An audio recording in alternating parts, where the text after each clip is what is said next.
Assalamu alaikum wa rahmatullahi wa barakatuh. Khalid, saw your video and I just wanted to, I don't know, give you some advice or at least share something with you.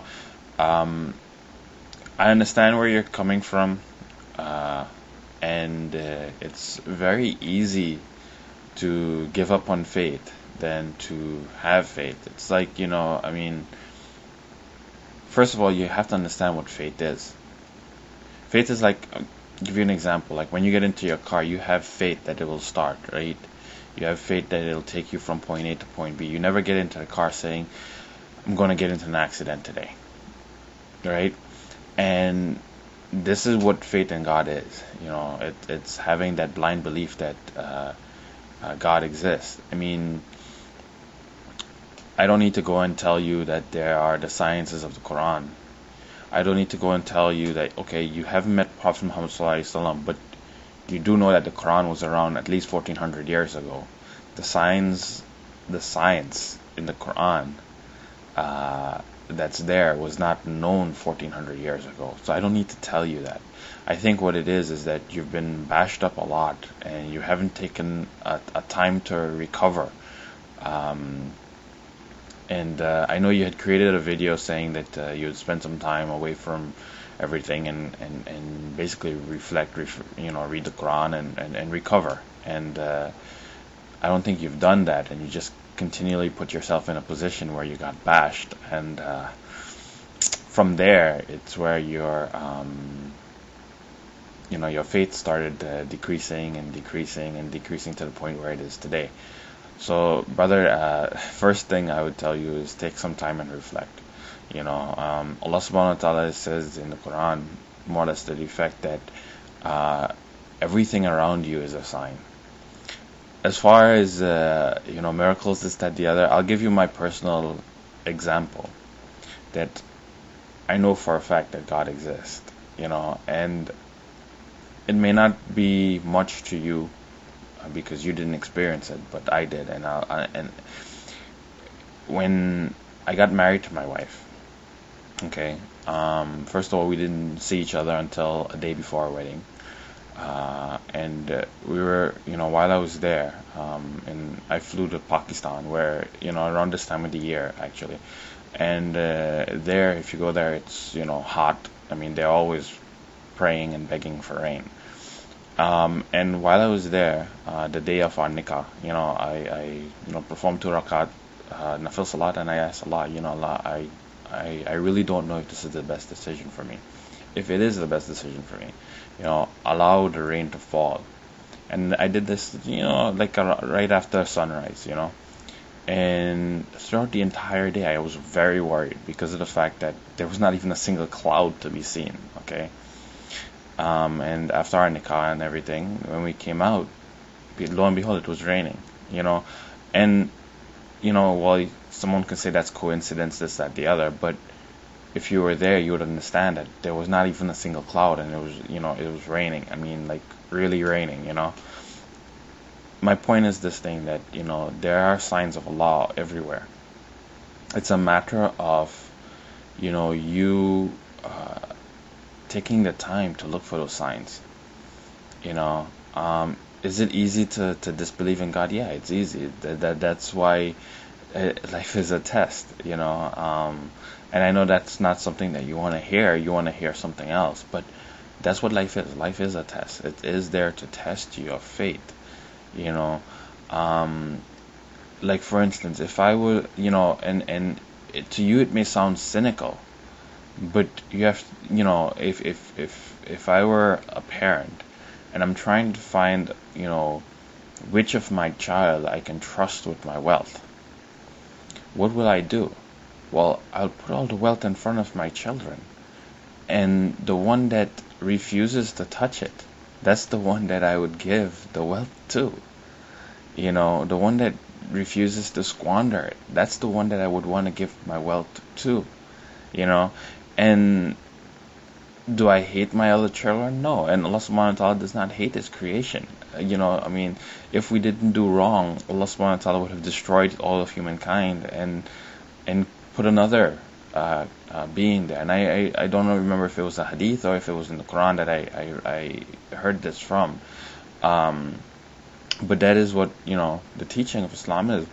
And you have to remember, the only hadith that I actually have memorized is the Prophet ﷺ had said, "Dunya sajidul mu'min wa jannatul kafir." That this world is a hell for the believers and a paradise for the non-believers. And in the simple pleasures we find comfort, right? We find comfort in women. I mean, like you're talking about the women, this, that, the other. And I sat there and I thought about it for a second, and it's like, yeah, it'd be amazing if you can just go and, do whatever you have to do with, any and every woman. But then you think about the ills of society. You look at, the societies where there are so many children without a father. You look at, you don't have to go far. New York, Philadelphia, all these places, Newark, New Jersey, and Camden, New Jersey, and all these other places. You just go there and you look and you see that there are, children that they don't have a father because, of the same philosophy that, hey, you know what, she's hot, let me sleep with her, and sometimes the no glove, no love philosophy does not work, and the woman ends up pregnant, and what happens to that child now? It becomes a burden on society, so, you have to look at it in all aspects. I'm not saying that this is a proof for God. I'm just saying that, just the philosophy that you marry a woman before you sleep with her, because she becomes a responsibility on you, that Allah subhanahu wa ta'ala has entailed in the Quran. It's there, and it can be seen as to why it's a good thing.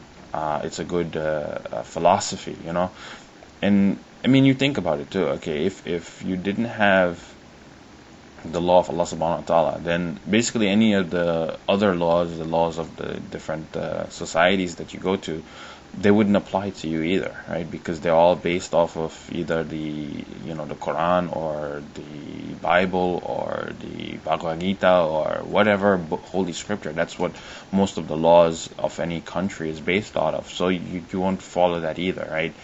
And you would get to the point where we become a Sodom and Gomorrah, where it's like, orgies and homosexuality and everything else like that is prevalent. That's the thing to do, now maybe you don't believe in Sodom and Gomorrah. I don't know where your faith has taken you, but brother, I humbly request you, take some time away from everything. Take some time for yourself. Take some time and reflect. Take some time and pray. Yeah, we do the regular salat prayer. Great. If you can do that, great. If you can't do that, brother, Allah subhanahu wa ta'ala is closer to you than your jugular vein. Just remember that as well. A lot of times people tend to forget that, and they think that the only way you can pray to God is you stand and you perform the salat. No. Make a dua. Ya Allah, help me. Ya Allah, guide me. Ya Allah, protect me. Ya Allah, clear my intentions. Ya Allah, grant me patience, grant me knowledge, grant me wisdom. Do that, my friend. Do that, and inshallah, your dua will be answered. The truth will be revealed to you. Now, I don't know what else advice I can possibly give you, but from one brother to the other, be aware of what you're doing, because when you're putting yourself in a position where you will be bashed, if your faith is not strong enough, you will lose it, and this is why, a lot of brothers, will tell you don't debate and this, that, the other, because of the fact that, when you don't know how strong your faith is, it is truly tested when you're out there meeting with the non-Muslims, and it's very easy to lose faith.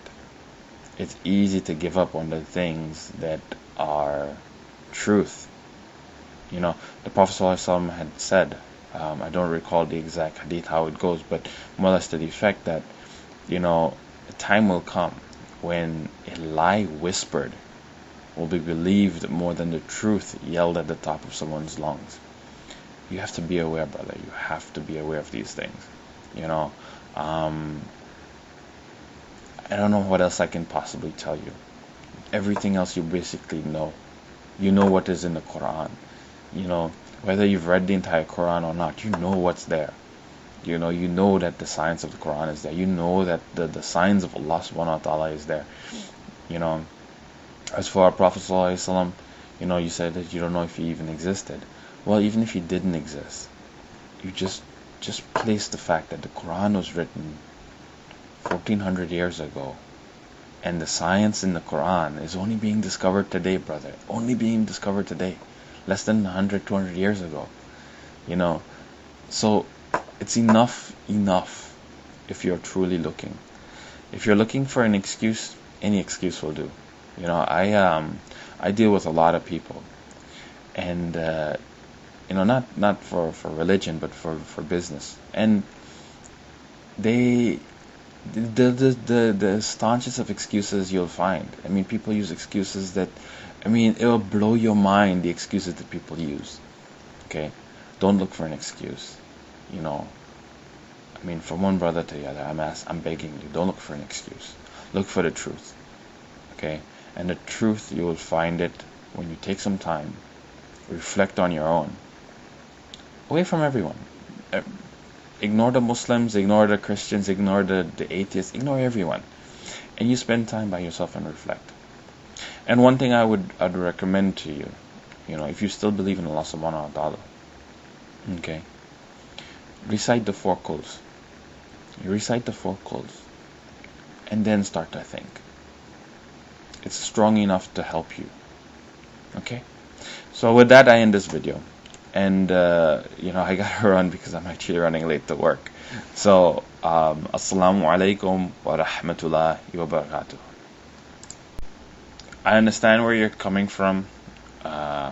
And it's very easy to give up on faith than to have faith. It's like, you know, I mean, first of all, you have to understand, I don't need to go and tell you that, okay, you haven't met Prophet Muhammad ﷺ, but you do know that the Quran was around at least 1400 years ago.